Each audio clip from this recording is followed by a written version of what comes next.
Guys, আজকে চলে এসেছি দুপুরের মেনু নিয়ে। আজকে হচ্ছে শনিবার, আর শনিবার আমাদের নিরামিষ। তো মেনুতে কী কী ছিল দেখো।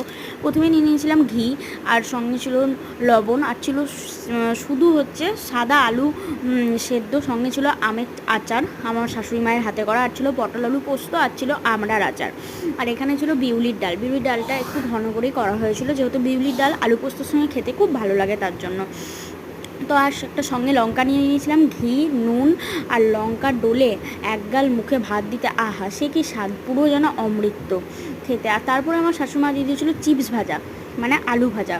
এটা আলু ভাজা যেগুলো কিনতে পাওয়া যায় সেইগুলো কিনে নিয়ে এসে ভাজা হয়েছিল বাড়িতে, সেটাই চিপস ভাজা করা হয়েছিল। তো এই যে আমাদের 4টে প্লেট পুরো রেডি হয়ে আছে। 4টে না, সরি 3টে। আমার বর তো খেয়ে অফিস চলে গেছিলো, আমি আমার শ্বশুরমশাই আর আমার শাশুড়িমা খেতে বসে গেছিলাম। আর এই যে একটু ঘি, একটু লবণ আর লঙ্কা ডলে একটু আলু সিদ্ধ দিয়ে এক মুঠো গালে ভাত দিলে আহা সেই কি টেস্ট। তো কার কারো ভালো লাগে অবশ্যই কমেন্টে জানিও। আজ এতটুকুই, টাটা।